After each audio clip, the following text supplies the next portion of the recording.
Black waitress serves Keanu Reeves, saw note on check and burst into tears.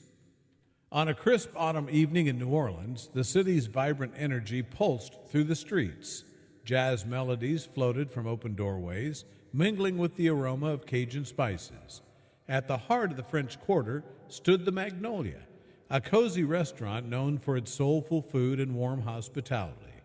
Amara Johnson, a 27-year-old waitress with a radiant smile, had just started her evening shift.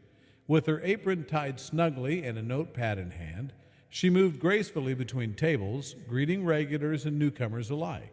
Amara loved her job. It allowed her to meet people from all walks of life while saving up for nursing school. That night, a quiet buzz ran through the staff as a new reservation popped up on the system. Table for one under KC. The hostess, Lila, mentioned, "I wonder who that could be." Amara shrugged. "Whoever it is, they'll get the same Southern hospitality as everyone else." As the clock struck 7, a tall man wearing a simple black jacket and jeans walked in. His hair was shoulder length, and he carried himself with an unassuming grace. It took a moment for Amara to recognize him. Keanu Reeves. Her heart skipped a beat. While celebrities occasionally visited the Magnolia, it wasn't every day that a Hollywood star chose their humble establishment for dinner. She took a deep breath, reminding herself to stay professional. "Good evening," she greeted him with a warm smile. "Welcome to the Magnolia. My name is Amara, and I'll be your server tonight." Keanu returned her smile kindly. "Thank you, Amara. It's a pleasure to be here." She led him to a quiet corner table, offering the menu. "Can I start you off with something to drink?" "I'll have whatever you recommend," he replied. "In that case, may I suggest our house sweet tea? It's a customer favorite." "Sweet tea sounds perfect." As she moved to fetch his drink, whispers began circulating among the other patrons. Some pulled out their phones, sneaking photos, but Keanu seemed oblivious, content to enjoy his evening. Returning with the tea, Amara asked, "Have you decided on what you'd like to eat?" "I have. The gumbo sounds delightful. I'll have that, please." "Excellent choice," she nodded, jotting it down. "Let me know if there's anything else you need." Throughout the meal, Amara checked in periodically, ensuring everything was to his liking. They exchanged small talk, Keanu mentioning how he was passing through town and had heard great things about the restaurant. Amara's eyes lit up. "Oh, you're going to love it here. The music, the culture, the people, there's nowhere else like it." As the evening progressed, the initial flutter of nerves Amara felt had faded. Keanu was approachable, down to earth, and seemed genuinely interested in their conversations. When he finished his meal, Amara brought the check. "No rush at all," she said, placing it discreetly on the table. He thanked her and pulled out his wallet. As he filled out the receipt, he paused thoughtfully before writing something extra. Folding the receipt neatly, he stood up. "Thank you for a wonderful meal and even better company, Amara," he said sincerely. "The pleasure was all mine. Enjoy the rest of your stay in our city." He gave a small wave as he left, slipping out quietly without drawing any more attention. Amara returned to the table to clear it and retrieve the check. Unfolding the receipt, she expected to see the total and perhaps a modest tip. Instead, her eyes widened as she saw the amount, a $500 tip on a $50 bill. Her hand flew to her mouth in shock, but it wasn't just the generous tip that moved her, it was the note that scrawled beneath it.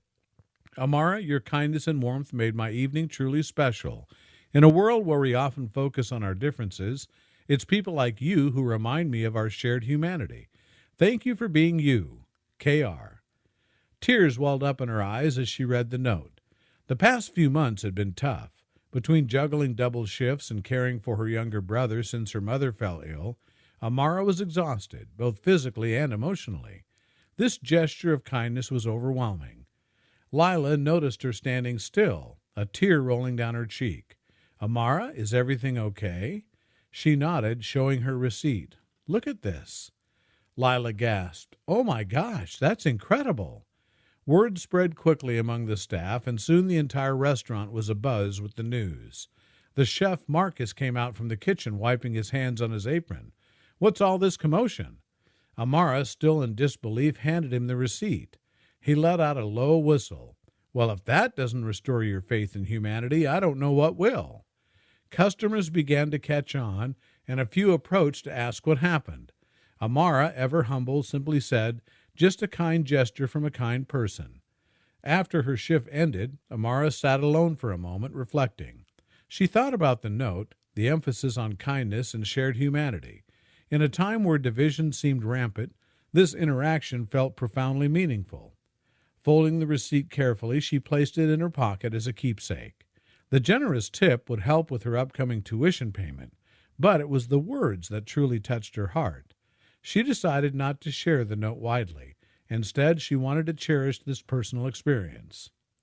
As she left the restaurant, the cool night air greeted her.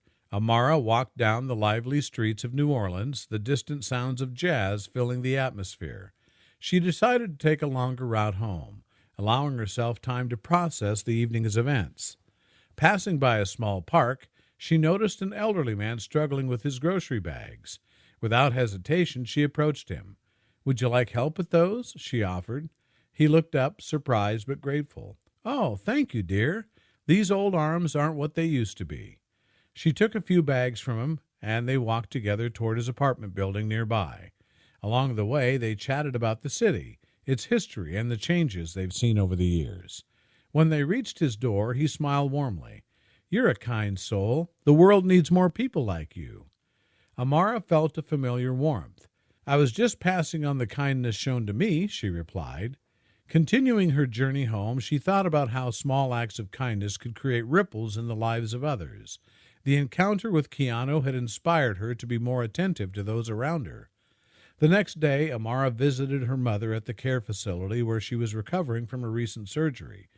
Bringing a bouquet of her mother's favorite flowers, she entered the cheerful room filled with sunlight. "Hi, Mama," she greeted softly. Her mother's face lit up. "Amara, what a lovely surprise." They spent the afternoon chatting and laughing. Amara shared stories from work, omitting the specific details about Keanu, but conveying the essence of the meaningful interaction. "I met someone who reminded me that despite our differences, kindness is universal," she said. Her mother squeezed her hand. "That's a valuable lesson, sweetheart. Always hold on to that." As the weeks passed, Amara continued her routine, working at the Magnolia, saving for school, and caring for her family. But something had shifted within her. She found herself more patient with difficult customers, more generous with her time, and more open to connecting with others. One evening, a young man entered the restaurant looking disheveled and anxious. He sat at one of Amara's tables, fidgeting with the menu. Approaching him with her usual warm smile, she asked, "What can I get you started with tonight?" He hesitated. "Just water, please," he murmured. Sensing that something was off, Amara nodded. "Take your time. Let me know if you have any questions about the menu." As the night grew busier, she noticed that he remained sipping his water and avoiding eye contact. During a brief lull, she returned to his table. "Is everything all right?" she asked gently. He looked up, eyes weary. "To be honest, I don't have any money. I came in because I didn't know where else to go." Amara considered this. "Wait here a moment." She went to the kitchen and spoke quietly with Marcus. They prepared a warm meal, and she brought it out to the young man. "This is on the house," she said softly. "Everyone needs a good meal." He stared at the plate, tears welling up. "I can't accept this." "Please," she insisted, "it's our pleasure." He nodded gratefully, emotion choking his words. "Thank you." Later that night, as he was leaving, he approached Amara. "You didn't have to do that," he said, "but you did. I won't forget your kindness." She smiled. "Just pay it forward when you can." Days turned into weeks, and life carried on. Amara received a letter in the mail one afternoon, a notice that she had been accepted into the nursing program she'd applied to. Overjoyed, she shared the news with her family and friends at the Magnolia. "We need to celebrate," Lila exclaimed, pulling Amara into a hug. Marcus agreed. "Dinner's on me tonight. Our girl is going to be a nurse." As they gathered that evening, the restaurant felt more like a family home. Stories were shared, laughter echoed, and there was a shared sense of pride in Amara's accomplishment. Amara stood up to make a toast.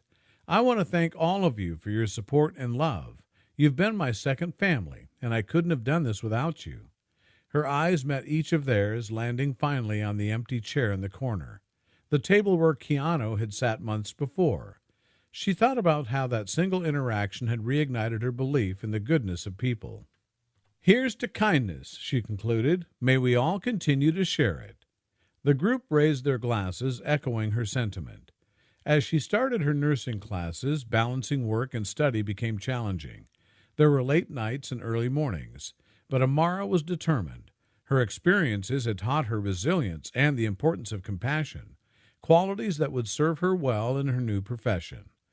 One afternoon, while studying in a cafe near campus, she heard a familiar voice. Looking up, she saw Keanu ordering at the counter. Surprised, she debated on whether to approach him. Before she could decide, he glanced around and spotted her. A look of recognition crossed his face, and he smiled. Approaching her table, he said, "Amara, right?" She stood up. "Yes, it's nice to see you again." "Mind if I join you?" he asked. "Please do." They caught up briefly, and she shared that she was now in nursing school. "That's wonderful," he said genuinely. "I had a feeling you'd go on to do great things." She thanked him. "Your words that night meant more to me than you know." He shrugged modestly. "Sometimes a little encouragement goes a long way." They chatted a bit longer before he had to leave for an appointment. "It was great running into you," he said as he stood. "You too," she replied. "Take care." As he walked away, Amara felt a sense of closure. Their paths had crossed once more, reminding her that the world was both vast and intimately connected. In a world often divided, stories like Amara's remind us of our shared humanity. How might you make someone's day a little brighter today? Share your thoughts below. Thank you for viewing, and we'll see you in the next story.